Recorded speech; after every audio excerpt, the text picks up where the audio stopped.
Саламатсыздарбы, эфирде кайрадан маанилүү маек. Бүгүн бизде конокто улуу кыргыз элинин тарыхында Доордун даңазасын алыска кетирип жазган чыгармалары менен белгилүү болгон Чыңгыз Айтматовдун Ак кеме чыгармасында негизги ролдорду ойногон каарман Нургазы Сыдыгалиев. Эфирден алыстабаңыздар.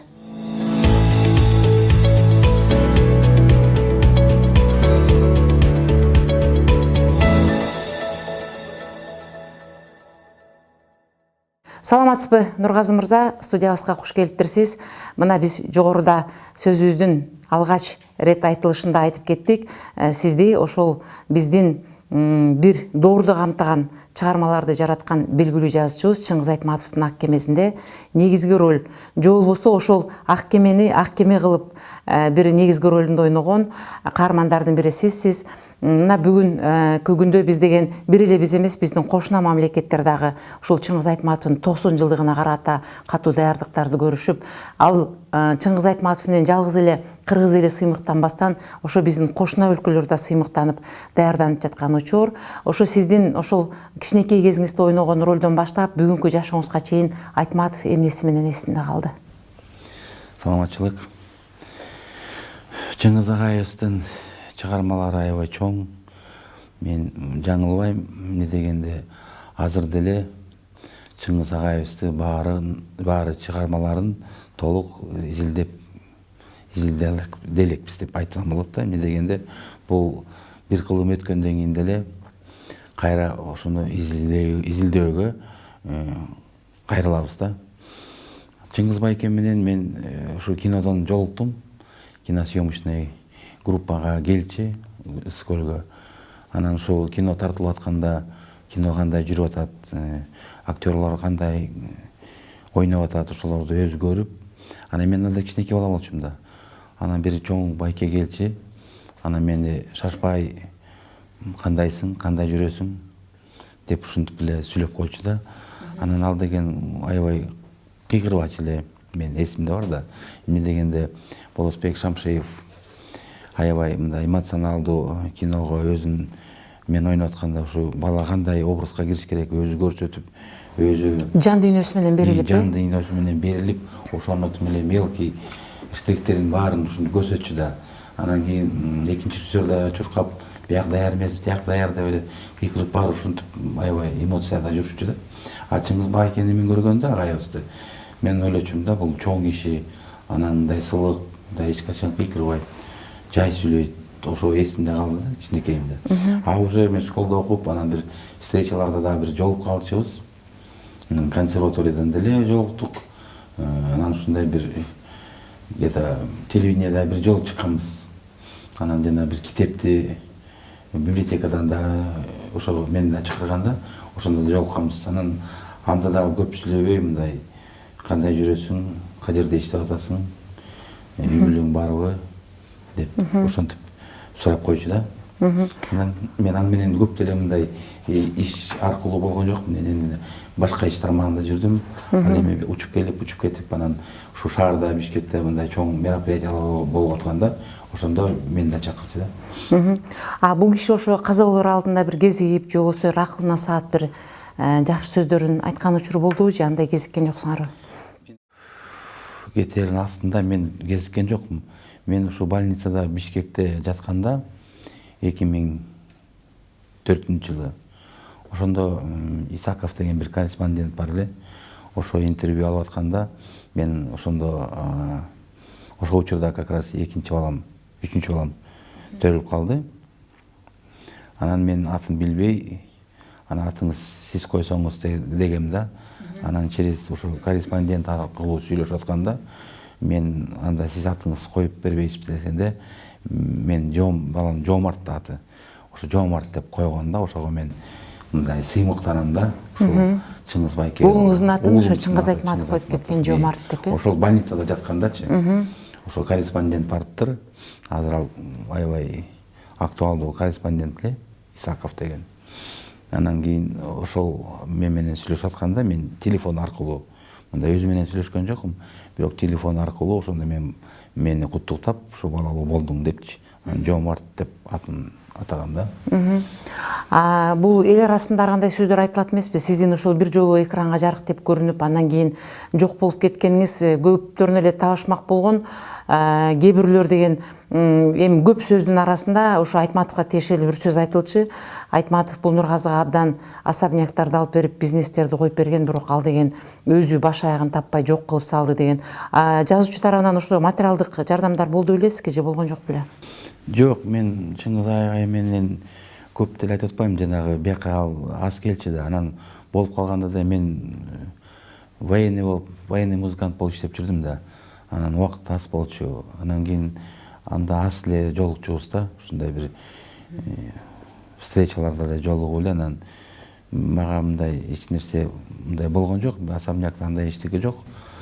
Ролду ойноп бүткөндөн кийин үй алып берди деген сөздүн чындыгы барбы? Да, үй алып бергенден анын эмеси болду да. Ал бир сөз айтып, мындай биз эмне дегенде үй квартирада турчубуз. ЖД вокзалдын жанында. Анан кино бүткөндөн кийин апам очередьте турчу да, заводдо.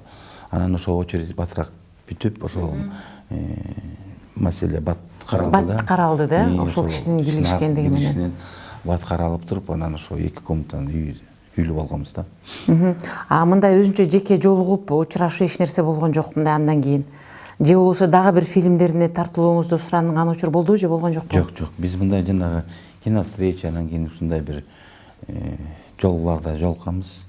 Ошол жерде эле мындай сүйлөшүп. Эмнегедир ошо Союз убагында эфирге чыкпай калып, бирок жакын аралыктан бери көрсөтүлүп жаткан сиз тартылган Өзбек фильми ошол учурда эмнегедир Кыргызстанда көрсөтүлбөптүр. Ошо эмне үчүн Өзбекстанга барып, ошо Өзбек фильмине тартылып калдыңыз? Же эмеден комиссиядан өттүңүз беле, же болбосо жанагындай бир тандап жатканда тандоодон өтүп анан бардыңыз беле? Бул жана Белый пароход чыккандан кийин эле кинофестивалдан, биякта кинофестиваль болду да, Фрунзе шаарындачы, 77-жылы. Ошол фестиваль бүткөндөн кийин эле мындай приглашение келди, Ташкентке келип туруп, ошо киного тартыласыңарбы депчи. Анан мен Жумагүл Тайжем менен ушул мени алып барганда Ташкентке барып туруп, кинорежиссеру Ильёр Ишмухамедов азыр Москвада в ГИКте сабак берет экен. Биздин кыргыз балдарга берет экен. Мен аны былтыр билдим. Анан Салам Атвийгем, Алдасама Салам Атвийген, ошо Өзбекстанда Актада главный роль, баланын ролун ойнойм. Ошо Белый пароходдон кийин бир жылдан кийин ошо киного тартылдым. Ал фильмиңиз үчүн сизге кандай каражат маселесин төлөп берип болду беле, же мындай эле жөнөкөй эле барып тартылып келдиңиз беле? Жок, каражат бергени окшойт, анда Союз убагында мындай гонорар деген жаш бала болуп билген жоксуз, мындай эле берди окшойт. Бизге жеткен маалыматтар боюнча сиздин бүгүнкү күндө 4 балаңыз бар. Ошо балдарыңыздын арасынан сиздей болуп чыгармачылыкка кызыгып, же болбосо ошо бир театр, искусство жагына таланты барлар барбы, же кызыккандар жокпу? Жок, кызым кичине музыкальный школда окуду. Анан кийин эрте эле турмушка тийип кетти. Анан кийин азыр 2 неберем бар. Тиги үчөө болсо эми кичинекейсин билбейм. Биринчиси болсо техника, машинеге кызыгат.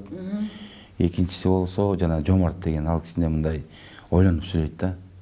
Жөн сүйлөбөйт. Кичине ойлонуп, анан бирдемкелерде бир кандай суроолорду берет. Мен өзүм да суроо таппай калам да, жооп таппай калам. Мүмкүн Залкар кишинин ошого ат коюп ырымдап кеткени, ага да бир эпкини тийип, келечекте ошо уулуңуз бул кимдин уулу дегенде ак кемеде негизги ролду ойногон Нургазынын уулу деп атыңызды чыгарар.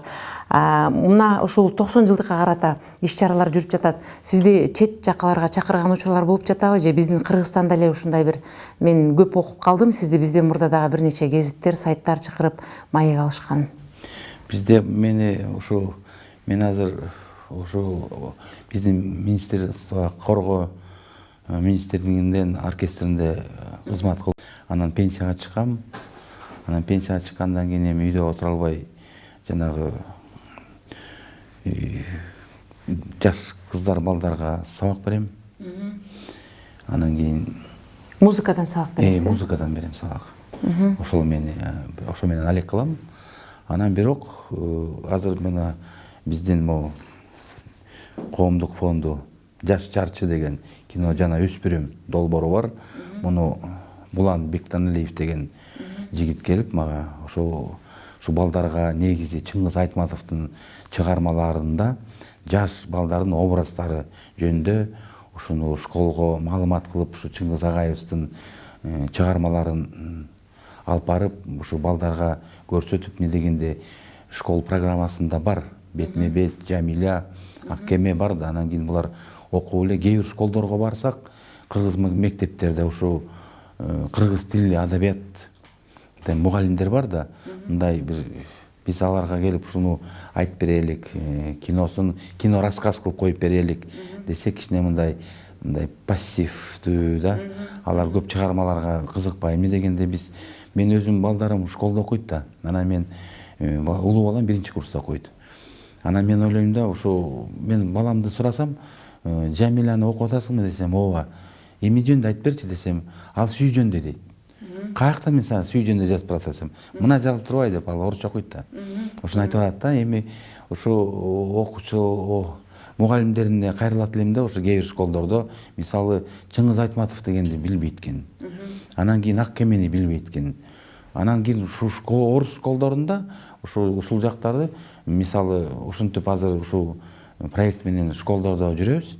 Кээ бир ушу орус мугалимдери жакшыраак маалымат берет экен да, ушу Чыңгыз Агайдын чыгармаларындачы ушу окуучулар аябай билет экен.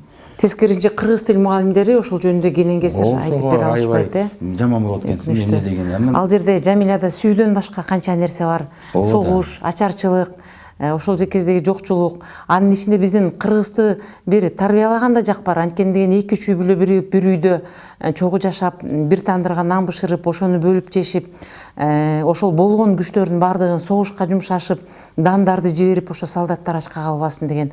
Бул жерде ошол учурдагы кыргыз элинин улуу ата мекендик согушка кошкон салымы жөнүндө да бир топ нерсе айтылат. Бул жагына көбүрөөк басым кылып деле үйрөтүлсө, бул жаман болмок эмес деген ойдобуз да. Ал эми мына биздин Кыргызстанда сапат билим берүү тармагы бар. Алар дагы ушул Айтматовдун чыгармаларына көп көңүл бурган учурларын байкап калам. Алар менен сизде байланыш барбы, жокпу? Вот мен бүгүн барайын дегем, ушу биздин образованиясыначы барып туруп, жакшы эже бар, Сабыле Жаксылыковна деген. Ошол менен жолугуп, анан ушу жөнүндө, ушу проект жөнүндө ушу школдорго кантип жеткизип, ушу мисалы биз ошол кыргыз мектептерине айтып барып, мисалы Тубашев байке бар, Назарет байке бар, Жамиляда Сейиттин ролун алган, анан Бузурманкул байке бар, бетме бетте Дезертирдин ордун аткарган.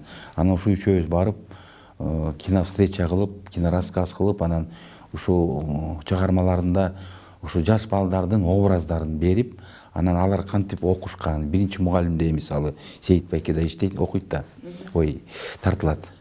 Ошол образдарды кантип балдар окуган, школдору кандай болгон, ошолордун баарын ошолорго айтып берүү. Эмне дегенде мен өзүм балдарды көрүп туруп, ошол проектка макул болдум да.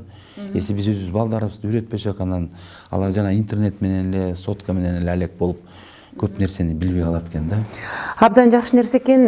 Биз бул тууралуу ушул бир кыргыздын бир өзүнчө бир ошо маданиятын колдогон тармак катары дагы сиздин бул проектиңиз жөнүндө кененирээк дагы элдерге айтып беришибиз керек. Анткени бул чындыгында эле ошол биздин бүгүнкү жаштарга, мисалы үчүн менин балам түрк мектебинде окуйт, ал кызыгат. Ошол мен сенден сураган бул Нургазы каякта азыр, анын элесинде сиз ошол кичинекей эле бала боюнча көлдүн жээгинде сүзүп жүргөндө элестеп, бул кайда азыр, кайсы мектепте окуйт деп менден ушундай суроолорду берген менин балам. Мындан келди биздин кыргыз мектептерине караганда ошол түрк мектептери балдарга көбүрөөк бул жөнүндө үйрөтүп жаткандыгынан маалымат берип атат. Сиз жогоруда айтып кеткендей, орус тил сабагында көбүрөөк айтылат экен дагы, бул нерсе дагы бул далилдүү нерсе. Чындыгында эле бүгүн ушул биз көп нерсесине көңүлдүрбөй жатабыз. Буга бир далил былтыркы жылы ал Залкардын туулган күнү мамлекеттик деңгээлде өткөрүлбөй калышы дагы бул абдан биз үчүн чоң каталык деп ойлойм. Анан кезектеги сурообуз мына ушул 90 жылдыгына карата бизде Кыргызстанда бир топ иш-чаралар болот. Менимче сыйлыктар да берилет болуш керек. Ошол тарабына сизди бүгүн чакырып, ошол бир негизги ролду аткарган. Анткени мен билгени бир топ биздин белгилүү актерлор бул дүйнөдө жок бүгүн. Сизди чакырып бир аралаштырып жаткан учурлар болуп жатабы же сизде андай нерселерге мамлекеттик деңгээлде? мамлекеттик деңгээлинде мен ушу Дом кинону айтып кетким келет. Ошо Мурал Бектанериев ошол байкебиз бизди Ошко жиберди департаменттенчи, ушул Южный региондон баштайлык депчи. Ошол жака барып туруп, ошо школдорго, университеттерге ошо киновстречаларды коюп келге деп. Түштүк тарапка, Түштүк тарапка. Эмне дегенде түштүк тарапка баары эле Бишкекте болот экен. А түштүк тарапта эчтеке болбойт экен да. Анан биз барганда бизди жана Гагарин тосуп алгандай болуп тосту да. Барып келдиңиздер, Губернатору дагы, акими дагы, директор школы дагы, анан кийин Адыл Сарыбаев деген кино индустрияда ошол жакта чоң болуп иштейт экен. Ошол баарын бизге уюштуруп, бир школго биз даже жугунганга дагы убакыт жок болду. 3-4 жолу бир школдо 4 жолу сеанс кылып, анан кийин университетке да алып барып, анан балдар, студенттер кой бербей. Ошондо балдардын көзүнөн эмнени байкадыңыз? Мен булардын көзүнөн байкадым ачкачылык, маданият. Не дегенде булар аябай көп мындай маанилүү суроолорду берди да. Анан кийин мындай жөнөкөй суроолор болгон жок. Алар аябай даярданышып, Ошто Чыңгызды аябай жакшы билет экен. Мугалимдер да жакшы билет экен. Алардын киносун көрсөтүп, талкуулоо кылып биз мугалимдер менен жолуктук да. Анан кийин жана Адыл Сарыбаев деген не только жана учениктерди, студенттерди, мисалы жана мугалимдерди, эмне деген ал школдор көп экен да. Кара Сою районуна бардык, Арабан районуна бардык. Анан Өзбек школуна бардык да. Аяктан өзбек окуучулар кыргызча бизге суроо берип атат. Ошол мага кызыктуу болду. Театрларды көрсөтүп, Нургазынын элесин беришкен жокпу? Ар бир мектепте биз бир аз мен аралашып калдым эле иш-чараларга барганымда, алар жөн гана сөз менен бербестен ошо монологдорун айтып, театрдаштырып, ушундай бир жакшы нерселерди көрсөткөн учурларын мен байкадым эле. Сиз антишкен жок? Жок, бизде ошентип да ар бир школдо жана Нургазы келип кыйкырат экен. Ак кеме деп кыйкырса мен карап алып өзүмдү эстеп, анан биз деле ошо Ош аябай мага жакты да, аябай маданий, аябай сыйлайт экен. Булар деген ушул актерлор келди деп торсокон мындай жайып бизди караңда самолет. Кыргыз маданиятынын баалуулугуна жогору баа беришет экен деген ойдо болуп. Биз ошого аябай ыраазы болдук. Эмне дегенде биз да өзүбүздүн билектерибизди алып барганбыз. Зурманкул айке өзүнүн кассета, жанагы DVD диск, мен дагы бир DVD диск 40-тай 50-дей алып барып, ошол жакшы берген окуучуларга ошолорго белек катары берип аттык да. Жакшы болуптур. Мынакей башталышы жаман эмес экен. Ошо түштүк жергесине барып келсеңиздер дагы ушул Айтматовдун духу, элеси, ошонун жараткан чыгармалары биздин улуу кыргыз элин көтөргөндүгү жөнүндө биздин ошол бул шаарда байкалбай жатып жана бир аз балдарыбыз шаардык болуп орусташып кеткениге байланыштуу алар көп көңүл бурбай жатса дагы ошол түштүк жергесинде буга көбүрөөк көңүл бурганы жакшы экен. Андан кийинки суроом, ошол сиз Ак кемеде чогуу роль ойногон залкар актер актрисалардан кимдер бүгүн жок, кимдер дагы деле ушул бар, алар катыша алат Айтматовдун 90 жылдыгына? Назира Мамбетова бар, жакшы биздин актрисабыз. Ак кемеде кимдин эменин ролун ойнойт, Бекей. Бекейдин ролун ойнойт. Анан Чора байкей бар. Кулубек байкеңиздин ролун ойнойт. Ошо анан ким бар жанагы Гүлжамал. Айтурган Темирова бар, Ал азыр Чехияда. Бирок ал киши Кыргызстанды абдан сүйгөн, биздин маданиятты жогору баалаган адам, менимче келет болуш керек алда 90 жылдыкка. Албетте ал келет. Эмне дегенде Болот байкенин 75 жылдыгында келди. Анан бияктан дагы Ден кинону ушу Ала Тоо кинотеатрынан чыгармачылык кече кылганда ал да келди. Чогуу болдуңуздар, Чогуу болдук. Жана актерлор, режиссерлор келди. Анан Русиядан, анан ушу көп чет мамлекеттен мындай видео WhatsApp кылып көрсөтүп, жана поздравленияларын берди Болот байкеге. Алардын арасында тилекке каршы Орозкул атабыз, Сабира апабыз, ошондой белгилүү актерлор бүгүнкү күндө арабызда жок. Эми Нургазы, ишиңе ийгиликтерди каалайбыз, бирок деген ушул биз коштошордун алдында биздин көрүүчүлөргө бир мындан аркы иш пландарың кандай, ушул боюнча эле мына 50 жашты жашап, бул жарым кылымга тете 50 жашка жашап, бүгүнкү күндө токтолуп, баарын ойлоп, жогоруда айтып атасыз, элдин сый урматын көрүп атам, канчалык ошолор ак кемени сүйүп, ошол кездеги мен кичинекей бала мени жакшы көрүшүп, бүгүн чыгармачылыкка баа бергенин байкап жатам деп, мүмкүн мындан ары дагы бир жолу бир чыгынып, кыргыз үчүн бир шедевр жаратып, бир ролду ойноп бере аласыз. Бул боюнча планыңыз жокпу? Жок, андай деле план бар. Мен Болотбек Шамшиевдин 2-3 жума болду, үйүнө баргам. Ал Кожомкул деген тарткан жатат. Анан ошого да ойнойсуң дедим. Мен Болотбекке кут болот дедим, ойнойм. Кайсы киного тартсаңыз ойнойм дедим. Анан аябай чоң жакшы жазып атат. Мен окудум. Анан ошо Болотбекке жөнүндө айтып кетсем, бул мисалы окуш керек экен да. Не дегенде киши окубаса, ошончолук деңгээли кичинекей болот экен да. Мисалы биз азыр мен школдордо жүрөм, анан ушу мугалим менен, кээ бир директор менен сүйлөшүп атканда, биз биякта мына нукура кыргыздын ички дүйнөлүк ушу эмесин карап атсак, ал бир какой-то бир цирк келет экен, анан дагы билер келет экен балдарга. Анан биз айтып атабыз, бул деген балдарга керек. Булардын деген ички дүйнөсүн ачат.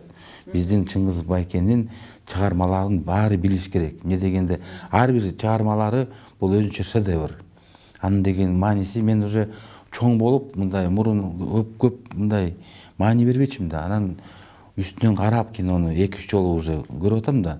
Азыр деле ушул ак кемеде балдардын тайнесинде жүрөт, а өзлөрү Россияда жүрөт. Анан могу жаратылыш жөнүндө мына Америкада көрсөтүп атат. Ошо кинонучу Greenpeace көрсөтүп атат. Биздин природа жөнүндө. Анан кийин жанагы бала менен, чоңдор менен ошо мамилесин. Ошо Америкада жаратылышты сактап калуу. Жаратылышты сактап калуу. Жаратылышка болгон мамиле. Биз сүйлөшүп атабыз. Чындыгында эле ошол учурдагы Нургазынын образы бүгүн биздин мына ата энеси алыска кеткен балдар чоң ата, чоң энелери менен калып, ошо ата энеге болгон кусалык, сагыныч, чындыгында эле ошол бир ошондогу сиз жараткан образ бүгүнкү биздин балдардын образы экенин дагы далилдеп турат. Мунуңузда калет жок. Мен жана сиз жогоруда айтып кеткен сөзгө дагы кошулам. Ошол бүгүн мектептерде, мисалы мен деле билем да, сырыкка барасыңар 200 сомдон баарыңар билет сатып алууга деп, бир мисалы үчүн 6-классты баарына билет берет. Ал 6-класстан ал жерде жок дегенде 4 класс бар. Ар бир класста 30 бала. Мындан келди, ошондо деген 120 баланы 200 сомдон билет саттырып алып, ошо сырыкка алып барышат. Бул жогору жактан келген тапшырма. Эмне үчүн ошол 200 сомдон чогултуп, бүгүн деген ошо ак кеме кинону көрүп, ошону тактап, бүгүн бизге ошол актёрун деген атайын ушул жака чакырабылы деп, бир сизди бир чакырып, балдарга дагы ошол сабак болмок. Сизге деле стимул болмок, анткени 4 баланы деле багыш керек шаарда жашагандан кийин. Бул бир биздин маданиятыбызды, кыргыз элинин маданиятын, андан сырткары улуу жазуучубуздун көзү өтүп кетсе дагы ошолордун чыгармаларын унутпай кийинки урпактарга өткөрүп берип турганыбыздын бир белгиси болмок деп ойлойм.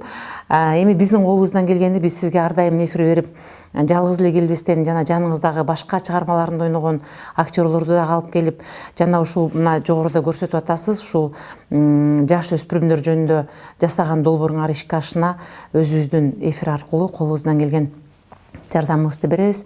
Мындан ары да убактыңыз болсо келип туруңуз. Маегиңизге чоң рахмат. Силерге да рахмат.